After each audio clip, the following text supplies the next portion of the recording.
अस्सलाम वालेकुम नाजरीन। आम तौर पे जब मैं लोगों की इंटरव्यू करता हूं तो मैं कहता हूं कि मेरी कोशिश होगी कि खरी खरी बातें हों, और कभी कामयाब हो जाते हैं, कभी नहीं होते।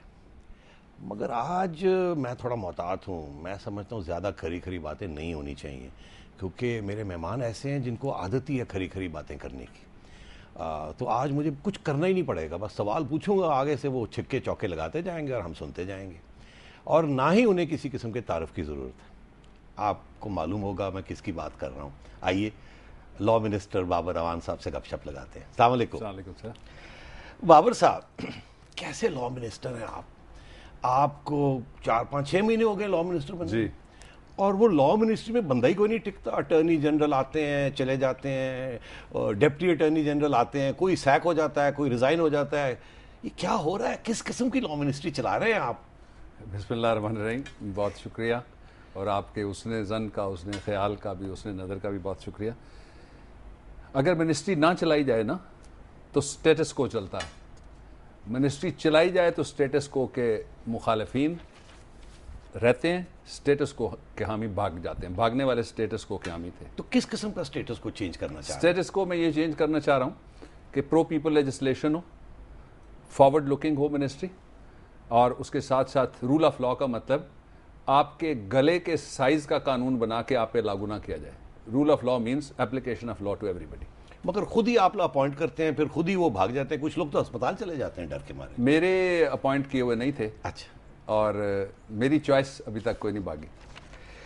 तो ये आप कहते हैं लोग कि आपने अपना एक जूनियर किसी को आपने अब लॉ सेक्रेटरी लगा दिया, ये मुनासिब बात है? बिल्कुल मुनासिब बात है। सुप्रीम कोर्ट का वकील है, साबिक एडिशनल एडवोकेट जनरल है, और पंजाब बार काउंसिल का इलेक्टेड वाइस चेयरमैन है। ये तो नहीं भागेंगे? ये भागा तो फिर मुझे भी भागना पड़ेगा। और आप तो किसी मूड में नहीं है भागने के लिए। जाहिर है, मेरी नस्ल ही ऐसी है। मुझे ये बताइए ज़रा, थोड़ी सी जरदारी साहब की बात करते प्लीज़। आप रिकॉर्ड पे हैं, आपने कहा कि हम नहीं लिखेंगे ख़त स्विस अथॉरिटीज़ को। आपने बड़े सख्त अल्फाज यूज़ किए, ओवर माई डेड बॉडी। फिर आपने ये कहा कि केसेस तो थे ही नहीं जरदारी साहब के खिलाफ, तो इन्वेस्टिगेशंस चल रही थी। कुछ वजाहत करना चाहेंगे? कौम के सामने मैं ये मुकदमा रख देता हूँ कि बहुत सादगी के साथ जो दोस्त कहते हैं ना कि 4 लाइनों का एक ख़त है, मैं आज चॉइस नजम सेठी साहब के ज़रिए कौम के सामने रखता हूँ कि क्या कौम का कोई फ़र्द ऐसा जिसको थोड़ी सी भी लॉ की समझ है या जिसकी थोड़ी सी भी इस सरजमीन के साथ वाबस्तगी है, वो ऐसा करेगा? नंबर 1, प्रेसिडेंट आइन के मुताबिक पार्लियामेंट का तीसरा जुज़्व है। जो पाकिस्तान की पार्लियामेंट की डेफिनेशन है आइन के अंदर लिखी हुई, उसमें से एक कौमी असम्बली है, एक सेनेट है और तीसरा प्रेसिडेंट है। वो कौन सी जमहूरी हुकूमत हो सकती है या वो कौन सी हुकूमत हो सकती है जो अपना पार्लियामेंट का एक हिस्सा किसी एलियन मुल्क में ट्रायल के लिए उनके हवाले कर सकता है? मगर ऐसे हुआ? अगर ऐसे कोई 2 हुकूमतों ने किया। मसलन कौन सी, जरा बताइए। नवाज शरीफ साहब ने और मुशर्रफ साहब ने जरदारी साहब के खिलाफ केसेस को परस्यू किया। आप इसके बावजूद अगर डेमोक्रेसी, फिर मैंने शर्त लगा दी ना, टैग लगा दिया साथ। एक दूसरा, जो आपके सदर हैं, उस वक्त प्रेसिडेंट साहब सदर नहीं थे, जो आपके सदर हैं वो आपको पता है कि क्या है? अफवाज पाकिस्तान के सुप्रीम कमांडर। सुप्रीम कमांडर जी। कौन सी दुनिया का एक इंडिपेंडेंट मुल्क का जो अपने सुप्रीम कमांडर को किसी एलियन मुल्क के हवाले करेगा और कहेगा कि यहाँ आप ट्रायल करें? और जो तीसरा इसका हिस्सा है वो ये है कि ये मैं नहीं कहता कि केस कोई नहीं था, इन्वेस्टिगेटिंग मैजिस्ट्रेट ने कहा, और फिर डैनियल ज़ेप्ले ने ये कहा कि कोई केस नहीं था, इसको हम क्लोज करते हैं और मेरिट पे क्लोज करते हैं। तो उन्होंने किया बिकॉज हमारी हुकूमत। Not at all, that is one reason only. अच्छा। That is not the only reason. Merit पे क्लोज हुआ, and in addition to that there was a request by the same office. Attorney general ने पहले case खुलवाया था 1997 में, और attorney general ने उसको बंद करवा दिया। ये एक वजह थी, ये सिर्फ वजह नहीं थी।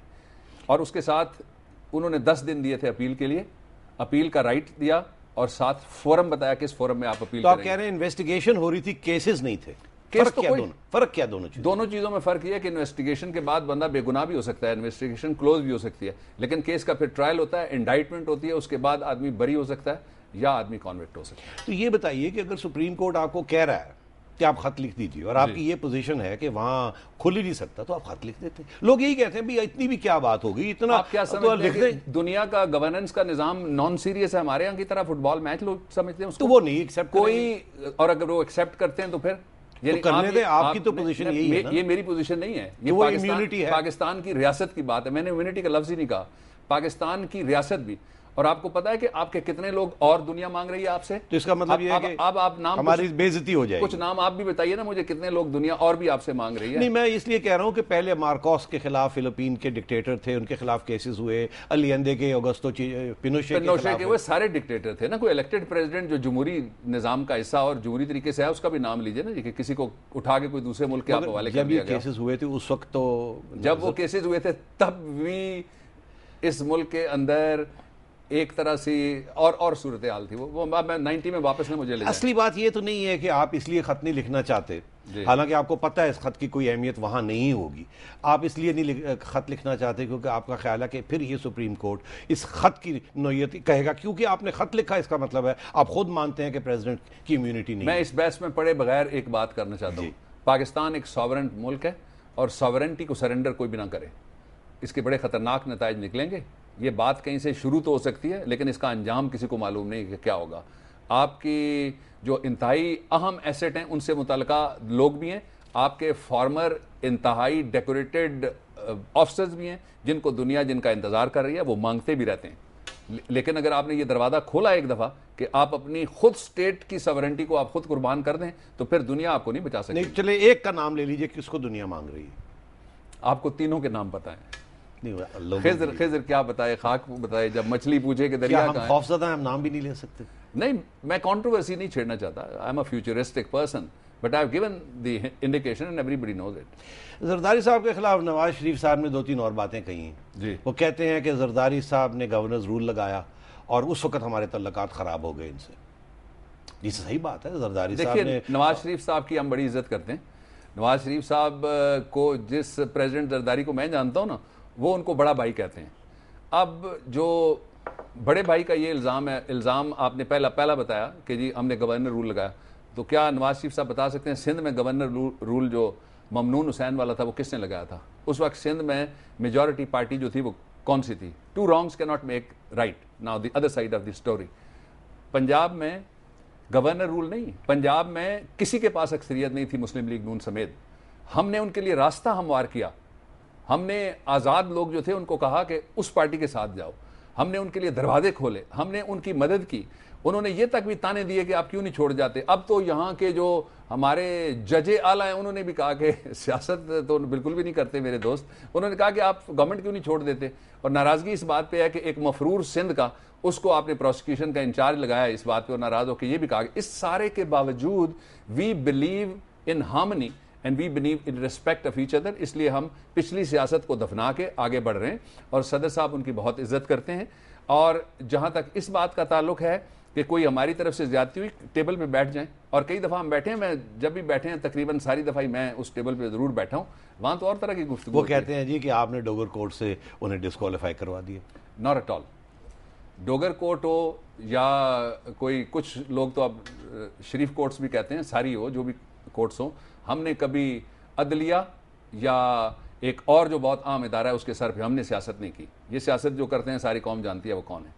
ख़वातीन हज़रात, एक ब्रेक लेते हैं और फिर बाबर वान से गुफ्तगू जारी रखते हैं। Thank you.